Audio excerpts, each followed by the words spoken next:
Madam, ಕೊನೆಯದಾಗಿ ನಿಮಗೆ ಬಹುಮತವನ್ನ ಕೊಟ್ಟು ಗೆಲ್ಲಿಸಿದಂತ ದೇವದುರ್ಗದ ಮತದಾರರಿಗೆ ಏನ್ ಹೇಳಕ್ ಇಷ್ಟಪಡ್ತೀರಾ? ನಿಜವಾಗ್ಲೂ ನಿಮ್ಮೆಲ್ಲರ ಆಶೀರ್ವಾದದಿಂದ ನನಗೊಂದು ಅವಕಾಶ ಕೊಟ್ಟಿರಿ. ನೀವು ಮನೆ ಮಗಳ ಒಂದು ಸ್ಥಾನ ಕೊಟ್ಟಿರಿ. ಇವತ್ತು ನನಗೆ ಶಾಸಕರ ಸ್ಥಾನದಕ್ಕಿಂತ ಹೆಚ್ಚಾಗಿ ಮನೆ ಮಗಳ ಸ್ಥಾನ ಏನು ಕೊಟ್ಟಿರಿ, ಅದಕ್ಕೆ ನಾನು ಸದಾ ಚಿರಋಣಿಯಾಗಿ ನಿಮ್ಮ ಜೊತೆಯಲ್ಲಿದ್ದು ನಿಮ್ಮ ಸೇವಕಳಾಗಿ ನಾನು ಕ್ಷೇತ್ರದಲ್ಲಿ ಕೆಲಸ ಮಾಡ್ತೀನಿ. ನನಗೆ ಕೊಟ್ಟಂಥ ಅವಕಾಶದಲ್ಲಿ ನನಗೇನು ಆಗ್ತದ ದೇವದುರ್ಗ ಕ್ಷೇತ್ರಕ್ಕೆ ಒಳ್ಳೇದು ಮಾಡೋದು ಎಲ್ಲ ಕೆಲವೊಂದು ಈಗ ನೋಡ್ರಿ ಸುಮಾರು 200 ಕೋಟಿ ಅನುದಾನವನ್ನು ನಾನು ಪ್ರತಿ ತಾಲೂಕಿಗೆ ಎಲ್ಲ ಮೂಲಭೂತ ಸೌಕರ್ಯಗಳಿಗೆ ಶಾಲೆಗಳಿಗೆ ಎಲ್ಲ ಕೊಟ್ಟೀನಿ. ಅದೇ ಥರ ಮತ್ತು ತಾಯಿ ಮತ್ತು ಮಕ್ಕಳ ಆಸ್ಪತ್ರೆ ಬೇಕು ಅಂತೇಳಿ ನಾನು ಸೆಷನ್ನಲ್ಲಿ ಮಾತಾಡಿದ್ದೆ, ಅದು ಕೂಡ ಮಂಜೂರು ಮಾಡಿಸಿನಿ. ಮತ್ತು ಒಂದು 4 ಸಮುದಾಯ ಆರೋಗ್ಯ ಕೇಂದ್ರಗಳ ಕೂಡ ಮಂಜೂರು ಮಾಡಿಸಿನಿ. ಮತ್ತು 1-2 ಸಮುದಾಯ ಆರೋಗ್ಯ ಕೇಂದ್ರಗಳಾಗಿ ಮೇಲ್ದರ್ಜೆಗೇರಿಸಂಥದ್ದು ಗಬ್ಬೂರಲ್ಲಿ ಕೂಡ ನಾನು ಪ್ರಯತ್ನ ಮಾಡಿ ಅಲ್ಲಿ ಕೂಡ ಸ್ಯಾಂಕ್ಷನ್ ಮಾಡಿಸಿನಿ. ಮತ್ತು ಇಲ್ಲಿ ಅತಿ ಹೆಚ್ಚು ಮುಸಲ್ಮಾನ ಜನಸಂಖ್ಯೆ ಇರೋದ್ರಿಂದ ಅವರಿಗೂ ಕೂಡ ಮೌಲಾನಾ ಆಜಾದ್ ಸ್ಕೂಲ್ಗಳು ಖಾಲಿ 5 ಲಕ್ಷ ಇದ್ದಂಥದ್ದು ಈಗ 5 ಕೋಟಿವರೆಗೆ ಏರಿಸಿ 4 ಮೌಲಾನಾ ಆಜಾದ್ ಸ್ಕೂಲ್ಗಳ ತರಂಥ ಒಂದು ಪ್ರಯತ್ನ ಮಾಡೀನಿ. ಅದಲ್ಲದೆ ಹಾಸ್ಟೆಲ್ಗಳು ಕೂಡ ನಾನು ಸೆಷನ್ನಲ್ಲಿ ಗಮನ ಸೆಳೆದು ಅದು ಕೂಡ ತಂದೀನಿ. ಮತ್ತು ರೈತರಿಗೆ ಕೆಲವು ಕರೆಂಟಿನ ಸಮಸ್ಯೆ ಇರೋದ್ರಿಂದ ಎಲ್ಲ ಒಂದು 4 ಸಬ್ಸ್ಟೇಷನ್ಗಳು 100 KVದು 110 KVದು ಮತ್ತು 200 KVದು ಇವು ಕೂಡ ಸ್ಯಾಂಕ್ಷನ್ ಮಾಡ್ಕೊಂಬಂದು ಈಗ ಟೆಂಡರ್ ಹಂತದಲ್ಲಿ ಅದಾವ. ಸುಮಾರು ಕೆಲಸಗಳನ್ನು ನಾನು ದೇವದುರ್ಗಕ್ಕಾಗಿ ನಾನು ಕೂಡ ನನ್ನ ಹೋರಾಟನ ಮಾಡಿ ಅಲ್ಲಿ ಒಂದು ಅತಿಥಿ ಶಿಕ್ಷಕರ ಬಗ್ಗೆ ರಾಜ್ಯದ ಎಲ್ಲರ ಗಮನ ಸೆಳೆದು ಇವತ್ತು ಅವರಿಗೂ ಕೂಡ ಒಳ್ಳೆ ಅನುಕೂಲಗಳನ್ನು 1-2 ಸಾವಿರ ರೂಪಾಯಿ ಹೆಚ್ಚಿಗೆ ಆಗಂಥದ್ದು ಕೂಡ ನಾನು ಮಾಡೀನಿ. ಮತ್ತು ಕ್ಷೇತ್ರದಲ್ಲಿ 1-2 ಸಾಕಷ್ಟು ಈಗೇನು ಫೈರ್ ಸ್ಟೇಷನ್ ಇರ್ಬೋದು, ಅದು ಕೂಡ ಇಲ್ಲಿ ಪೊಲೀಸ್ ಕಾಲೋನಿಯಲ್ಲಿ ನಾನು ಇರೋದ್ರಿಂದ ಆ ಪೊಲೀಸ್ ಮಕ್ಕಳನ್ನ ನೋಡೋದು ಭಾಳ ನಾನು ದಿನನಿತ್ಯ ಅಡ್ಡಾಡೋಂಥ ಸಂದರ್ಭದಲ್ಲಿ, ಯಾಕಂದ್ರೆ ಇಷ್ಟೇ ಚಿಕ್ಕ ಕ್ವಾರ್ಟರ್ಸ್ನಲ್ಲಿ ಅವ್ರು ವಾಸ ಮಾಡೋಂಥದ್ದು ನಾನು ನೋಡ್ತಾ ಇದ್ದೆ. ಹಂಗಾಗಿ ಜಿ ಪರಮೇಶ್ವರ್ ಸಾಹೇಬ್ರಿಗೆ ಹೋಗಿ ಭೇಟಿಯಾಗಿ ಅಲ್ಲಿ ಕೂಡ ಒಂದು ಅಪಾರ್ಟ್ಮೆಂಟ್ ಕೊಡಬೇಕು ಅವರಿಗೆ ಅಂತೇಳಿ ಅದನ್ನ ಮಾಡಿ ಈಗಾಗಲೇ ಕೆಲಸ ಒಂದು ಪ್ರಗತಿಯಲ್ಲಿ ಅದ. ಇದರಂಗ ಭಾಳಷ್ಟು ಕೆಲಸಗಳನ್ನ ನಾನು ಈಗ ಕೆಳಭಾಗದ ರೈತರಿಗೆ ನೀರು ಮುಟ್ತಿದ್ದಿಲ್ಲ, ಭಾಳ ಸಮಸ್ಯೆ ಆಗ್ತಿತ್ತು. ಸುಮಾರು 200 ಕೋಟಿವರೆಗೆ ನಾನು ಅನುದಾನವನ್ನು ಮಂಜೂರು ಮಾಡಿಸಿ ಇವತ್ತು ಗೇಟ್ ಅಳವಡಿಸಕತ್ತೀರಿ. ಯಾಕಂದ್ರೆ ಕೊನೆ ಭಾಗದ ರೈತರಿಗೆ ಕೂಡ ನೀರಿನ ಸಮಸ್ಯೆ ಆಗಬಾರ್ದು ಅನ್ನೋಂಥದ್ದು ವಿಚಾರ ಇಟ್ಕೊಂಡು ಮಾಡಿವಿ. ರಸ್ತೆಗಳು ತಂದ್ವಿ, ಸುಮಾರು ರಸ್ತೆಗಳು ಕೂಡ ನಾನು ಎಲ್ಲೆಲ್ಲಿ ರಸ್ತೆಗಳ ಸಮಸ್ಯೆ ಅದ ಹೇಳಿ ರಸ್ತೆಗಳು ಕೂಡ ಮಂಜೂರು ಮಾಡಿಸಿವಿ. ಅದರಂಗ ಕ್ಷೇತ್ರಕ್ಕೆ ಬರೋಂಥ ಅನುದಾನವನ್ನು ಪ್ರಾಮಾಣಿಕವಾಗಿ ನಾನು ದೇವದುರ್ಗದ ಒಂದು ಮತದಾರರ ದೇವರುಗಳಿಗೆ ನಾನು ಮುಟ್ಟಿಸೋಂಥದ್ದು ಪ್ರಯತ್ನ ಮಾಡ್ತಿದ್ದೆ. ಇನ್ನೊಂದು, ನಾನು ಮಹಿಳೆಯರಿಗೆ ಭೇಟಿಯಾಗ ಒಂದು ಕೊರಗೇನಂತಂದರೆ, ನಾನು ಎಲೆಕ್ಷನ್ ಪೂರ್ವದಲ್ಲಿ ಗ್ರಾಮೋತ್ಸವ ಮಾಡೋಂಥ ಸಂದರ್ಭದಲ್ಲಿ ಎಲ್ಲ ಮಹಿಳೆಯರು ಬಂದು ನನ್ನ ಭೇಟಿ ಆಗ್ತಿದ್ರು. ಆರತಿ ಎತ್ತಿ ಮಾತಾಡಿಸಿ ಅರಿಶಿಣ ಕುಂಕುಮ ಕೊಟ್ಟು ನಾನು ಉಡಿ ತುಂಬ್ತಿದ್ರು. ಆದರೆ ಈಗ ಗೆದ್ದ ಮೇಲೆ ನಾನು ಪ್ರತಿ ಒಂದು ಹಳ್ಳಿಗೆ ಪೂಜೆ ಮಾಡೋಂಥ ಹೋಗೋಂಥ ಸಂದರ್ಭದಲ್ಲಿ ಮಹಿಳೆಯರು ಯಾರು ನನಗೆ ಜಾಸ್ತಿ ಬಂದು ಅಲ್ಲಿ ಅಪ್ರೋಚ್ ಆಗಲ್ಲ. ಅಲ್ಲೆಲ್ಲ ನಾವು ಅಧಿಕಾರಿಗಳಿರ್ತಾರ, ಪೊಲೀಸ್ ಇರ್ತಾರ, ಲೀಡರ್ಸ್ ಇರ್ತಾರ ಅಂತೇಳಿ ಅವ್ರೇನ್ ಮಾಡ್ತಿರ್ತಾರ, ದೂರ ನಿಂತ್ಕೊಂಡು ನೋಡ್ತಿರ್ತಾರೆ. ಹಂಗಾಗಿ ಅವ್ರ ಸಮಸ್ಯೆಗಳನ್ನ ನನಗೆ ಜಲ್ದಿ ನಾನು ಅರ್ಥ ಮಾಡ್ಕೊಳಕ ತಲುಪಲ್ಲ. ಹಂಗಾಗಿ ನಾನೇನ್ ಮಾಡೀನಿ ಅಂತಂದ್ರೆ, ಬೆಳಿಗ್ಗೆ 8 ಗಂಟೆಯಿಂದ 11 ಗಂಟೆವರೆಗೆ ನಿಮ್ಮ ಮನೆ ಮಗಳು ನಿಮ್ಮ ಮನೆ ಬಾಗಿಲಿಗೆ ಅನ್ನೋಂಥದ್ದು ನಾನು ಒಂದು ಇದಿಟ್ಕೊಂಡು ಅಭಿಯಾನ ಮಾಡಿ ಬೆಳಿಗ್ಗೆನೆ ಎಲ್ಲಾ ಅಧಿಕಾರಿಗಳ ಜೊತೆಯಲ್ಲಿ ಒಂದೊಂದು ಪಂಚಾಯತಿಗೆ ಹೋಗಿ ಅಲ್ಲೆಲ್ಲ ಮಹಿಳೆಯರನ್ನು ಸೇರಿಸಿ ಅವರ ಸಮಸ್ಯೆಗಳನ್ನು ಅವರೇ ನೇರವಾಗಿ ಕೇಳಂತ ಒಂದು ಕಾರ್ಯಕ್ರಮ ಕೂಡ ನಾನು ಕ್ಷೇತ್ರದಲ್ಲಿ ಇದ್ದಂತ ಪ್ರತಿದಿನ ಆಗುತ್ತೆ.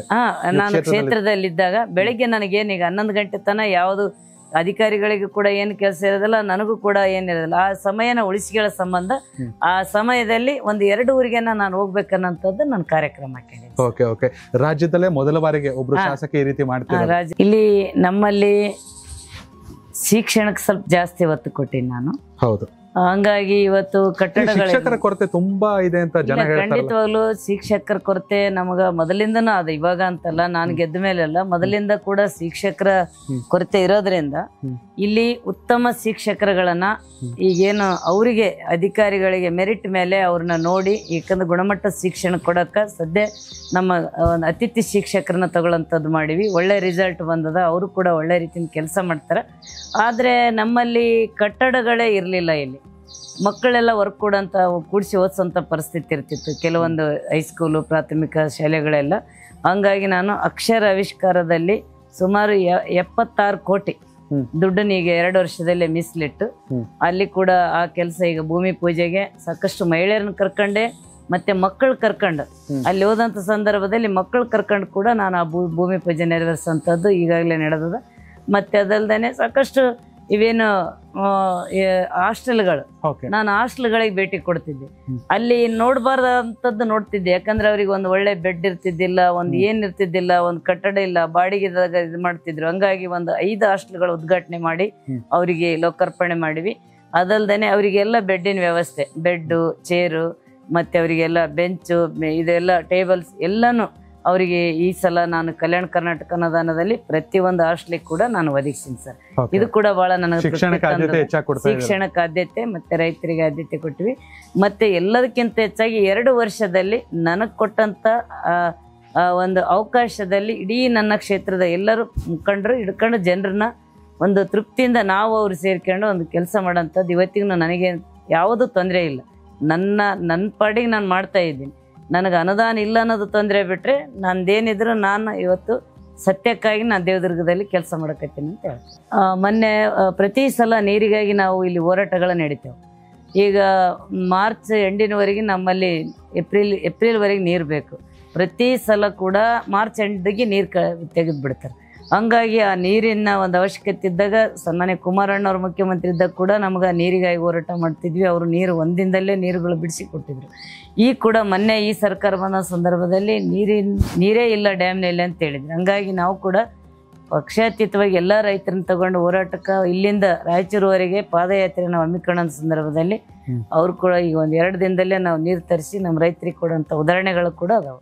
ಹಂಗಾಗಿ ನನ್ನ ಕೈಲಾದ ಕೆಲಸ ನಾನು ಪ್ರಾಮಾಣಿಕವಾಗಿ ಮಾಡ್ತಾಯಿದ್ದೆ. ಆದರೆ ನಾನು ಮಾತು ಕೊಟ್ಟಿದ್ದೆ ಚುನಾವಣೆ ಸಂದರ್ಭದಲ್ಲಿ ಏನಪ್ಪ ಅಂದ್ರೆ, ನಾನು ಯಾವತ್ತೂ ನಿಮ್ಮನ್ನು ಮರೆಯೋದಿಲ್ಲ, ಯಾವುದೇ ಕಾರಣಕ್ಕೂ ನಿಮ್ಮ ಜೊತೆಯಲ್ಲಿರ್ತೀನಿ. ಬೆಳಗ್ಗೆ ನೀವು 6 ಗಂಟೆಗೆ ನೀವು ಬಂದು ನನ್ನ ಮನೆ ಬಾಗಿಲು ಓಪನ್ ಇರ್ತದೆ, ರಾತ್ರಿ 10 ಗಂಟೆ ಆದ್ರೂ ನೀವು ಬಂದು ನನ್ನ ಮಾತಾಡಿಸ್ಬೋದು ಅಂತೇಳಿ ಎಲ್ಲರಿಗೂ ಕೂಡ ನಾನು ಮಾತು ಕೊಟ್ಟಿದ್ದೆ. ಅದೇ ಥರ ನಾನು ಇವತ್ತಿನವರೆಗೂ ನನ್ನ ಕೊಟ್ಟ ಮಾತನ್ನು ಉಳಿಸ್ಕೊಂಡು ನನ್ನ ದೇವದುರ್ಗದ ಎಲ್ಲ ಜನರ ಜೊತೆಯಲ್ಲಿ ಪ್ರೀತಿ ವಿಶ್ವಾಸದಿಂದ ಇರ್ತೀನಿ. ನಿಮ್ಮ ಮನೆಮಗಳು ಯಾವತ್ತೂ ನಿಮ್ಮ ಮನೆಮಗಳಾಗಿರ್ತೀನಿ ಹೊರತಾಗಿ ಬೇರೆ ಯಾವುದೇ ಒಂದು ಬದಲಾವಣೆ ಆಗೋದಿಲ್ಲ ಅಂತ ಹೇಳ್ತಾ ನನ್ನ ದೇವದುರ್ಗ ಜನತೆಗೆ ನಾನು ಕೃತಜ್ಞತೆ ಹೇಳ್ತೇನೆ. ಎಸ್ ವೀಕ್ಷಕರೇ, ಮೊದಲನೇದಾಗಿ ನೇರ ನುಡಿ, ಎರಡನೇದಾಗಿ ಸರಳ ನಡೆ. ಈ ಕ್ಷೇತ್ರದ ಜನ ನಾವು ಬೆಂಗಳೂರು ಕೂತ್ಕೊಂಡ್ರೆ ನೋಡ್ತಾ ಇರ್ತೀವಿ. ಒಂದಷ್ಟು ಜನ ಪ್ರೀತಿಯಿಂದ ದುರ್ಗಿ ಅಂತಾರೆ, ಒಂದಷ್ಟು ಜನ ಲಕ್ಷ್ಮಿ ಅಂತಾರೆ, ಒಂದಷ್ಟು ಜನ ಮನೆ ಮಗಳು ಅಂತಾರೆ. ಬಟ್ ನಾನು ಹೇಳ್ತೀನಿ, ಇವರು ಅನ್ನದಾತೆ ಕೂಡ ಹೌದು. ಯಾಕಂದ್ರೆ ಕನಿಷ್ಠ 300 ಜನ ಪ್ರತಿನಿತ್ಯ ಇಲ್ಲಿ ಬಂದು ಊಟ ಮಾಡಿ ಹೋಗ್ತಾರೆ. ಯಾವುದಾದ್ರು ಹಳ್ಳಿಗಳಿಂದ ಸಮಸ್ಯೆಗಳು ಹೇಳ್ಕೊಳಕ್ ಬಂದಿರ್ತಾರೆ. ಅವ್ರು ಬಂದವರು ಹಸ್ಕೊಂಡು ಹೋಗ್ಬಾರ್ದು ಅನ್ನೋದು ಇವ್ರ ಉದ್ದೇಶ. ಈ ಒಂದು ಕೆಲಸ ಸಾಕಷ್ಟು ಜನ ಶಾಸಕರಿಗೆ ಮಾದರಿ ಆಗಬೇಕು. ಕ್ಷೇತ್ರದಲ್ಲಿ ಗೆದ್ದು ಬಿಡ್ತಾರೆ, ಎಲ್ಲ ಬೆಂಗಳೂರಿಗೋ ಮತ್ತೆಲ್ಲ ಸಿಂಗಾಪುರ ಮಲೇಷಿಯಾಗೆ ಹೋಗಿ ಬಿಸ್ನೆಸ್ ಮಾಡ್ಕೊಂಡು ಕೂತು ಬಿಡ್ತಾರೆ. ಶಾಸಕ ಸ್ಥಾನ ಅನ್ನೋದು ಅಧಿಕಾರ ಅಲ್ಲ, ಅದೊಂದು ಸೇವೆ ಅನ್ನೋದನ್ನ ಮನಸ್ಸಲ್ಲಿ ಇಟ್ಕೊಂಡು ಕರೆಮನಾಯಕ್ ಅವರು ಕೆಲಸ ಮಾಡ್ತಿದ್ದಾರೆ. ಅದಕ್ಕೆ ಆ ಜನ ಪ್ರೀತಿಯನ್ನ ಕೊಟ್ಟು ಅವ್ರನ್ನ ಗೆಲ್ಸಿದ್ದು. ನೀವು ಕೂಡ ದೇವದುರ್ಗ ವಿಧಾನಸಭಾ ಕ್ಷೇತ್ರದ ಮತದಾರರಾಗಿದ್ದಲ್ಲಿ ದಯವಿಟ್ಟು ವಿಡಿಯೋಗೆ ಕಾಮೆಂಟ್ ಮಾಡಿ. ನಿಮ್ಗೆ ಏನೇನು ಸಮಸ್ಯೆಗಳಿದೆ ಅದು ಖಂಡಿತವಾಗ್ಲೂ ಅವ್ರ ಗಮನಕ್ಕೆ ಬರುತ್ತೆ. ಅದನ್ನ ಅವ್ರು ಪ್ರತಿಕ್ರಿಯಿಸ್ತಾರೆ ಅಂತ ನಾನು ಕೂಡ ನಂಬಿದ್ದೀನಿ.